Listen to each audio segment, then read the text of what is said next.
Hello po sa inyong lahat mga ka-crypto. Ako po si Pinoy Crypto Trader at sa video na ito ay muli po akong nagbabalik para mag-content ng tungkol sa mga cryptocurrencies. Particular po sa mga paborito nating crypto dyan. Kaya yan, sa mga nagtatanong po kung bakit hindi po ako nakapag-upload ng mga videos nitong mga nakalipas na araw, ay simple lamang po ang dahilan. Ako po ay nilagnat.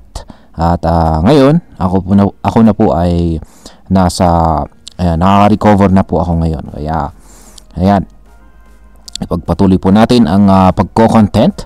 At ngayon, sa video na ito ay ang pag-uusapan po natin ay tungkol dito kay XRP. Ayan, para po sa mga XRP holders na umaasang si XRP ay tataas sa napakataas na presyo balang araw. Ayan. Or baka isa ka sa mga nagdududa kung posible ba talagang umabot si XRP sa napakataas na presyo na $10,000. Ayan, tama po ang narinig ninyo, $10,000. Para sa marami parang imposible yan. Pero ayon po sa isang kilalang XRP expert na si Ginoong Pampios, hindi ito haka-haka lang. Para sa kanya, ito raw ay simpleng economics lamang. Kaya sa video na ito ay pag-uusapan po natin ang malalim na dahilan kung bakit sinabi po ni Ginoong Pampios na si XRP ay kayang umabot sa presyong $10,000. Kaya gaano nga ba kaposible ito? Ano po ang mga economic factors na nagbibigay ng suporta sa claim na ito? Kaya, ayan. Bago po tayo magpatuloy ay pakibasa na lamang po muna ang disclaimer dito sa ibaba ng ating screen. Yan, ngayon ay simulan po natin sa unang katanungan kung bakit sinabi ni Ginoong Pampios na isang simpleng economics lamang daw ang $10,000 na presyo para kay XRP. Ayon po kay Ginoong Pampios ay hindi raw ito usapin ng tsamba or hype. Ang tinutukoy niya ay ang macroeconomic instability o yung mga malalaking isyo sa global economy. Simula pa raw noong iniwan ng US ang gold standard noong 1971, nawalan na ng tunay na halaga ang dollar. Ayon sa kanya ay bumaba na ng 96% ang purchasing power nito. Sa madaling salita, kung may $1 ka ngayon, kung meron ka pong $1 noon, parang sintavo na lang ang halaga nito ngayon. At dahil sa pagtaas po ng US debt or utang po ng US na umaabot na po sa $34 trillion, mas lalo pang pinipilit ang Federal Reserve na mag-imprinta or mag-print ng pera. Kapag ganyan, nawawalan ng tiwala ang mga tao sa fiat money at naghahanap sila ng alternatibong assets gaya po ni XRP. Ayan. At ang sunod po nating tanong dito ay paano naman po makakatulong ang tokenization sa pagtaas ng XRP? Ang sunod po na punto ni Ginoong Pampios ay ang tinatawag na real world asset tokenization. Kung hindi mo pa ito alam, ito po ang proseso kung saan ginagawang digital tokens ang mga physical assets tulad po ng lupa, stocks, carbon credits at pati na rin government bonds. Ang mga higanting institution gaya po ng BlackRock, JP Morgan, Citi at saka HSBC ay nagsimula ng gumawa ng mga platform para dito. Ayon po sa mga estimate, pwedeng umabot sa $16 trillion hanggang $30 trillion ang total value ng mga asset na maaring matokenize sa taong 2030 yan or 2030. Siyempre, hindi ito magiging posible kung walang maayos na settlement layer na kayang maglipat ng value across borders in real time at saka secure. Para kay Ginoong Pampios, si XRP ang pinaka-prepared or pinakahanda para sa trabahong ito.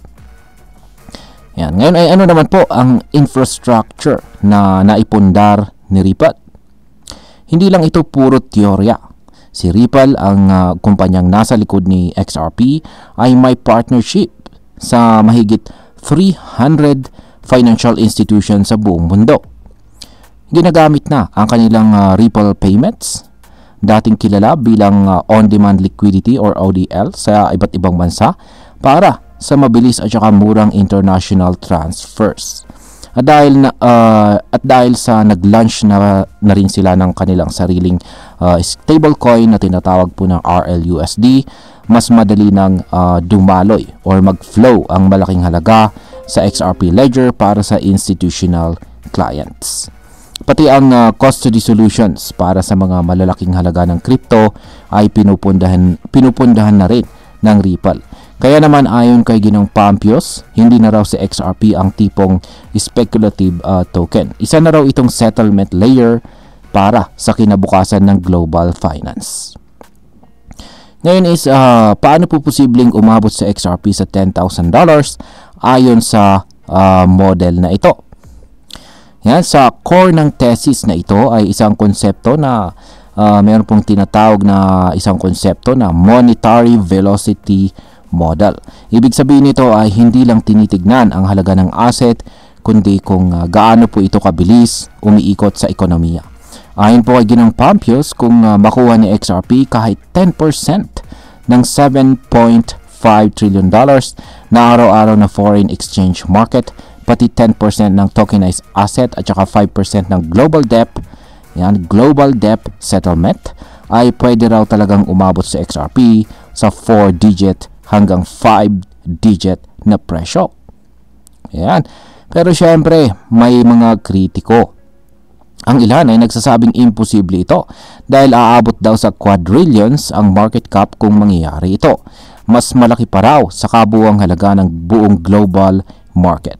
Pero ang sagot po ng mga pro-XRP, mali raw gamitin ang market cap bilang sukatan para sa mga utility token na ginagamit sa mabilis na settlement. Ang mahalaga raw ay kung gaano po kadalas itong ginagamit at gaano karaming halaga ang dumadaloy o nagfo-flow dito. Hindi lang kung ilang piraso ng token ang meron sa supply.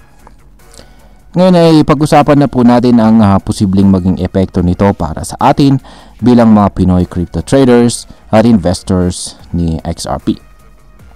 Kung sakaling totoo ang sinasabi ni Ginong Pampios at maging core settlement layer nga itong si XRP ng global finance, napalaking opportunity po ito para sa mga Pinoy na bagang nakapag-invest. Isipin mo lang kung bumili ka ngayon habang sa XRP ay nasa mga $2.20, tapos umabot nga ito ng $10,000, grabe po ang ROI or return on investment mo. Pero syempre, mataas ang potential reward, mataas din ang risk. Yan. Kung mataas ang potential reward, syempre mataas din ang risk. Kaya hindi po ito basta-basta investment. Kailangan mo pa rin mag-research, magbasa at unawain ang galaw ng ekonomiya at saka teknolohiya. Yan, economy at saka technology. Ngayon, bilang panghuli ay ano naman ang aking masasabi tungkol dito. Ayan, para sa akin, ang prediction po ni Ginoong Pampios ay hindi po agad-agad mangyayari. Kailangan pa ng malawakang adoption, regulatory clarity at saka matinding shift. Yan, or matinding pagbabago sa global finance. Pero hindi ko rin sinasabing imposible ito.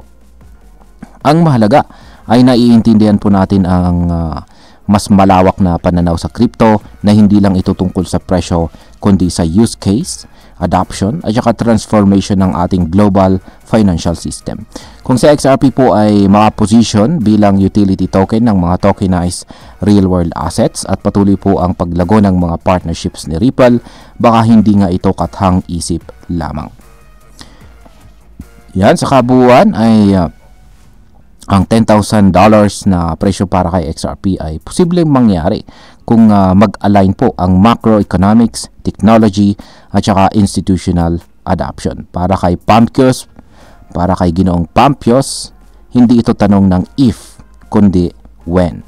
Pero para sa atin bilang mga Pinoy investor, mas mainam po na maging bukas tayo sa mga ganitong analysis, pero wag po tayong basta maniwala sa hype. Gumamit po tayo ng kaalaman, tamang research at disiplina sa pag-i-invest. At ayan, hanggang dito na lamang po tayo sa video na ito mga ka-crypto. Marami pong salamat sa panunood, ingat po tayo lagi at God bless po sa ating lahat.